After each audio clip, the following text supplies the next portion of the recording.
the UN Charter, especially the prohibition of the use of force under Article 2, Paragraph 4, and the obligation to respect the state's territorial integrity and sovereignty, but also a violation of UN Security Council Resolution 2231. It cannot be emphasized enough how much of a devastating blow that the US, a permanent member of the Security Council, has dealt to the global non-proliferation regime. The Islamic Republic of Iran reminds the United Nations, the Security Council, the UN Secretary General, the International Atomic Energy Agency, and other relevant international bodies of their duty and responsibility to take urgent and decisive action in response to this breach of international law. Silence in the face of such blatant aggression will plunge the world into an unprecedented level of danger and chaos. Humanity has come too far as a species to allow a lawless bully to take us back to the law of the jungle.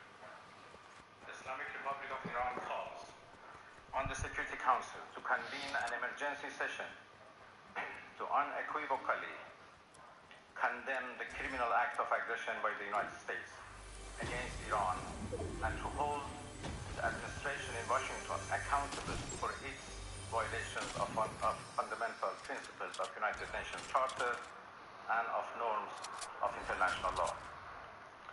The responsibility of the IAEA and its Director General, who through evidence bias in favor of warmongering parties paved the way for the current violence and bloodshed, is now clearer than ever. We call on the IAEA Board of Governors to immediately convene and carry out its legal responsibility in response to the dangerous US attack on Iran's peaceful nuclear facilities, all of which have been under the agency's full safeguards and monitoring. The world must not forget that it was the United States which, in the midst of a process to forge a diplomatic outcome, betrayed diplomacy by supporting the genocidal Israeli regime's launch of an illegal war on the Iranian nation. Not content with such malign actions, the United States itself has now also opted for a dangerous military operation and aggression against the people of Iran. In doing so, the US administration holds sole and full responsibility for the consequences of its actions, including the Islamic Republic of Iran's right to self-defense under the principles of the United Charter. In accordance with the UN Charter and its provisions allowing the legitimate response in self-defense, Iran reserves all options to defend its security, interests, and people. Thank you very much. Uh-oh. Make sure to subscribe to our channel to get the latest news from Al Jazeera. Really? The U.S. has used military might to join Israel's war on Iran. U.S. President Donald Trump announced that American Air Force bombers destroyed Tehran's key nuclear sites, including the Natanz, Esfahan, and Fordo facilities. The strikes followed days of speculation over whether the U.S. would enter the conflict. Iran responded by firing missiles at Israel, some of which caused damage.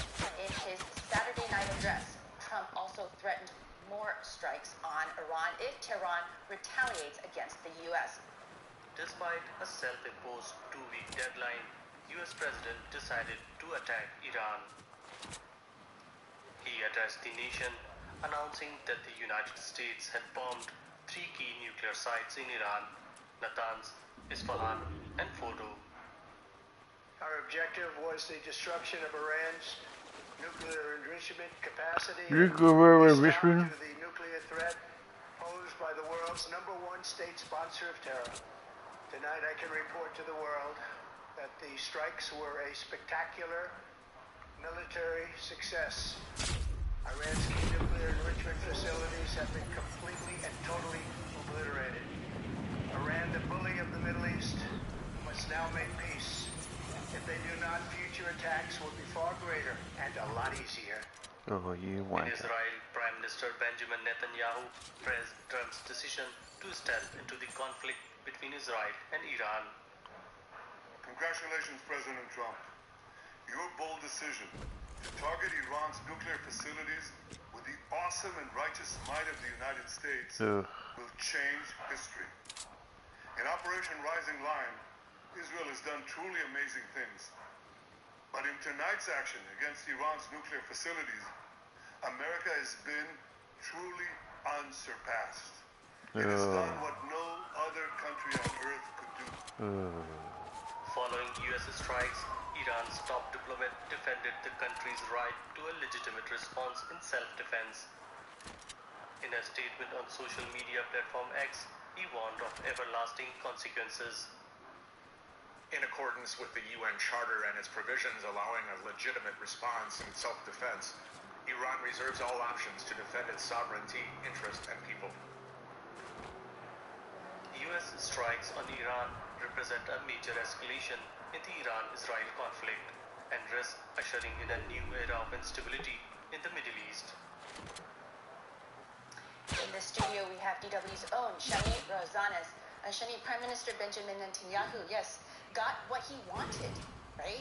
What do you think made Trump change his mind? Well, that's exactly the question we are all trying to understand about the timing and exactly we know he was given time for the Europeans to do the attempt for diplomatic talks yesterday, but it seems like for Trump it was clear to him that the Israelis are going to go in with or without him, and he felt like maybe the Israeli could do it without me, but if I'm coming in, I can get some achievements from that. He saw there's great American support for that, and he felt like I can maybe cut the ribbon on this, and why not?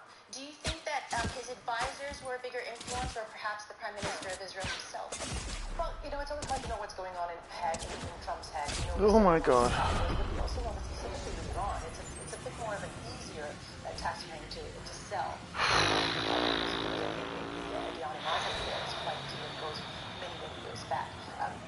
I think for Trump, definitely, we've seen this discussion within the MAGA and Republican Party in the last days. But for him, I think the understanding that he cannot back down after he had suggested he might come in was probably the most determining factor. These are very early days, but do we have a sense of what Israel's strategy might be next as a result of what's happened? And, Trump had talked about close coordination between the two countries. Exactly, and this was exactly Israel's strategy. They wanted to drag the Americans in, they managed, and now they can let Americans lead the way. They can exit via the U.S. That would be their strategy, to see where Trump is taking that, and they will have to follow. They cannot now be completely independent. Shani, stand by, but we are now going to turn to Tel Aviv. We can now speak to CW correspondent Tanya Kramer there. Tanya, I know you were just coming out of a shelter not too long ago. What is the latest you can tell us about the situation on the ground from Israel? Yeah, in the early morning there was an alert and the sirens went off actually across Israel, and we understand that about 30 ballistic missiles or long-range missiles were launched from Iran to against Israel throughout the whole country, and we understand that some of them evaded again the defense shield. There are reports about up to 10 hits. We have not confirmed this number, but we understand that there were hits in Tel Aviv, in northern Tel Aviv, not far from us here as well. We could also feel the shockwave that in our shelter, also in two cities in central Israel as well as in the north in Haifa, and the pictures we are getting from there is quite of destruction, showing you this lethal force of those heavy ballistic missiles. Now we understand from the emergency services that about 16 people were admitted to hospital, all in moderate or not condition, and there have been also 15 that came away with minor injuries, but these are just the numbers that are coming in. These are more details are coming in as we speak. How are people in Israel reacting to all of this? Well, I think it was somehow expected that this might happen, but of course, this was a relatively quiet night with no alert or air raid siren during the night, like in previous nights here, at least in Tel Aviv.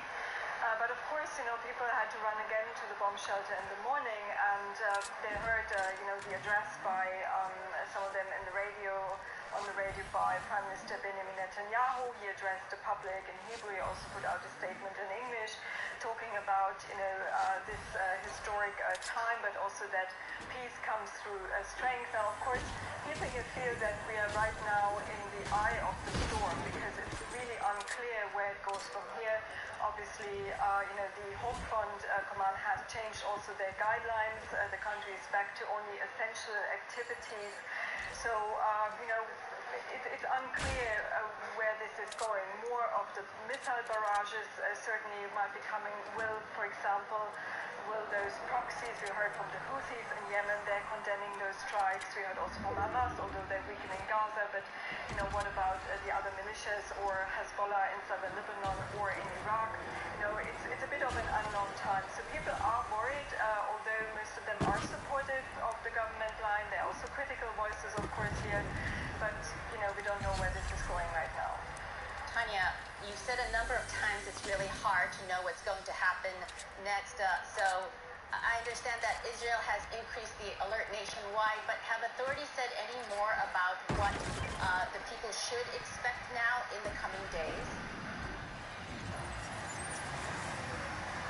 They can't really say what to expect. I mean, they're expecting people with raising this alert, basically putting it back from limited activities across the country now to essential activities. That means most of the institutions are closed, schools are closed, only workplaces that are really essential should open right now. We also understand the airspace has been closed totally now. It was largely closed over the past days since Israel attacked Iran last week, but there were some flights going out and some flights coming in, repatriation flights and evacuation flights. So these are all the things that are, impacting on people's lives here. So I think what people do expect are probably more missiles from Iran. But again, there's so many different scenarios now that could come into place. Also what happens to the region. Iran could also retaliate by attacking U.S. assets or military bases in the region. They could, close the Strait of Hormuz. So there are all these kind of scenarios now being discussed here. And I think most people I talked with this morning, they said we just have to wait and see right now. DW correspondent Tanya Kramer in Tel Aviv. Thank you so much. Let's turn to DW Washington correspondent Misha Komodowski. Misha, the president talked about coordinating with Israel. Was this action coordinated with any other allies? Is there any information on who knew about this attack in advance? Well, President Trump in his address, as we heard, praised the close coordination with Israel. He highlighted Prime Minister Netanyahu here and then the Israeli military in general, and he credited the U.S. armed forces here for what he described as an unprecedented operation. A week ago, if we remember, the State Department informed American allies in the Middle East ahead of Israel's strike, clarifying a week ago that the operation was Israeli-led and did not involve American forces then, which has obviously changed now. However, it's not clear whether President Trump coordinated this latest move with all U.S. allies in the region. The U.S. Secretary of Defense, as the president just said, would speak at 8 a.m. This morning at the Pentagon, where we expect him to address these questions. Misha, what does this mean now for U.S. American troops in the Middle East? What threats are they facing? Well, it's hard to estimate the exact level of threat for over 40,000 U.S. troops and civilian stations in the Middle East, along with billions and billions of dollars in American weapons. Thousands of these troops could now face direct threats from Iran through missile strikes or kamikaze drones Russia in Ukraine that are produced in Iran, or assaults by Iranian-backed proxies and groups in the region. Trump now says that it is up to Iran to agree to an end to the war. In his Truth Social post, he also said that it is, quote, now time for peace. Do we know what comes next? Well, President Trump has presented a stark ultimatum here. He says it's now time for peace. Even after U.S. military strikes, Iran must now decide whether to de-escalate here and talk, respond with limited force, or prepare for a longer conflict. And Iran vowed to retaliate, and a source in the administration, in the U.S. administration, told me that the president, with his national security team members, have already planned for any possible Iranian retaliation. Right now, their main focus is to keep U.S. troops in the region safe, and President Trump once promised while on the campaign trail to keep the U.S. out of foreign wars, but now he has chosen a different path to get involved in a conflict that would put American troops at risk. One of the most consequential decisions of his presidency, and we will closely monitor a response from his constituents, because President Trump's support for Israel's attack on Iran was already causing some disagreements among his supporters in the MAGA circles. Some voices publicly warned against getting the U.S. involved, such as Tucker Carlson or Steve Bannon. They drew parallels with another Iraq war, but President Trump said his allies all agreed that Iran should not have nuclear weapons, even if they don't want to go to war. DW's Misha Komodowski in Washington, thank you very much.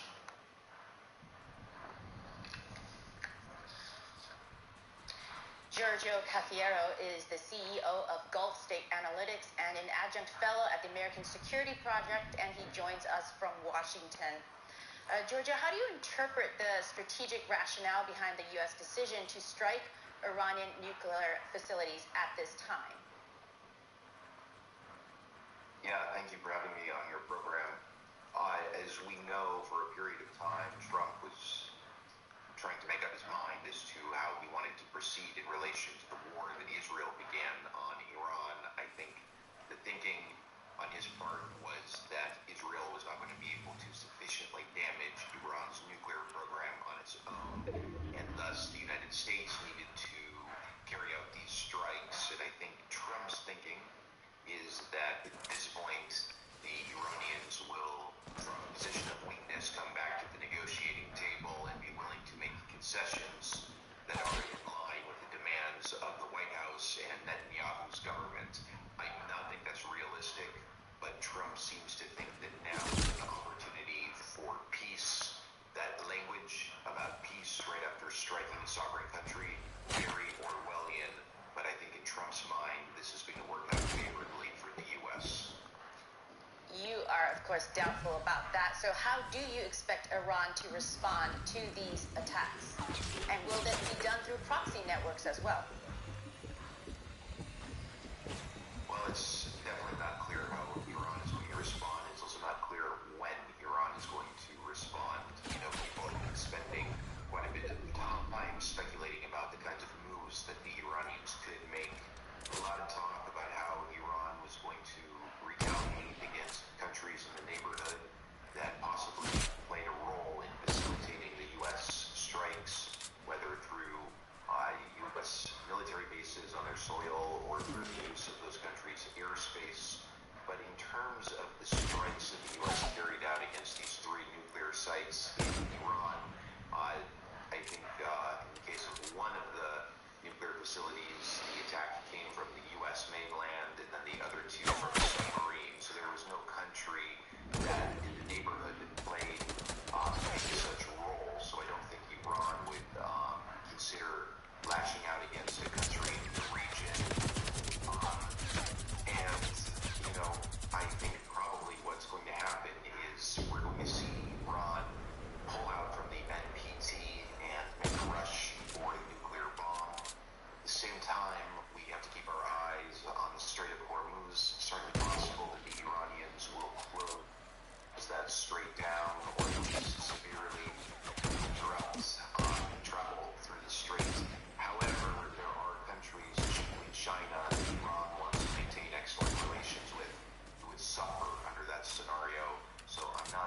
sure that Iran would make that move, but certainly something to consider right now. It depends, I suppose, on how desperate it is to take that action at the Strait of Hormuz, because it would impact the Chinese greatly. Can we talk a little bit more about the regional dynamics? Do you foresee a recalibration of alliances in the region? Well, I think with the exception of Israel, there's not really any country in the region that was pleased to see this take place.